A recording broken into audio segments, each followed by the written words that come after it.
नमस्कार भल खबर यूट्यूब चैनल को आपण मान को स्वागत। आज खबर नमस्कार मु सुदेशना भल खबर को स्वागत।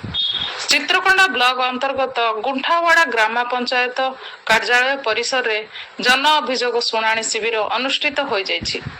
एही शिविर रे जिलापाल प्रथमेश अरविंद राजश्री अध्यक्षतार अभियोग शुणाणी अनुष्ठित हो जाइछि।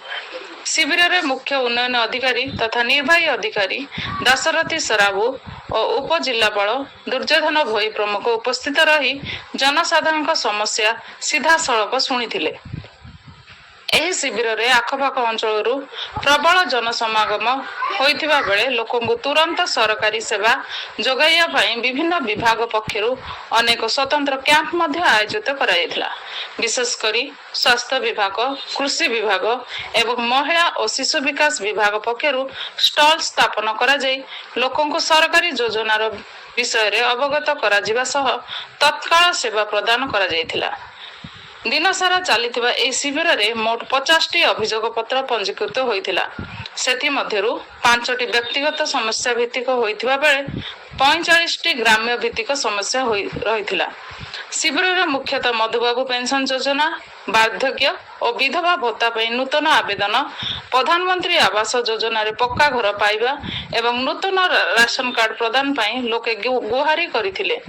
यह सहित विभिन्न ग्रामरू आसिथिबो प्रतिनिधि माने ग्रामीण रास्ता निर्माण, पानीय जल जोगाण रे थिबा समस्या, विद्युत त्रुटिकरण एवं जमी पट्टा प्रदान संबंधी गंभीर समस्या गुडी को जिलापालक सम्मुख रे उपस्थापन करिथिले। जनसाधारण एही समस्या गुडी को अति गंभीर रे नेई जिलापाल स्थानीय अधिकारी मानकु त्वरित पदक्षेप नेबा पई निर्देश दैछंती। ग्राम्य भित्तिभूमि विशेषकर रास्ता और पानीय जल समस्यार सठिक स्थिति अनुध्यान करिया पे तुरंत क्षेत्र परिदर्शन करी रिपोर्ट दाखल करिया को विभागीय जंत्री और अधिकारी मान को कह जाइछि। समस्त गरीब एवं योग्य हिताधिकारी जेपरि सरकारी योजना रु वंचित न हेबे सेथिमे विभिन्न विभाग पक्षरु उत्तम समन्वय रक्षा करी कार्य करिया को जिलापाल समस्त को परामर्श दैछंती। एही कार्यक्रम रे चित्रकोंडा ब्लॉक रो अन्य वरिष्ठ अधिकारी एवं स्थानीय जनप्रतिनिधि माने उपस्थित रही सहयोग करथिले।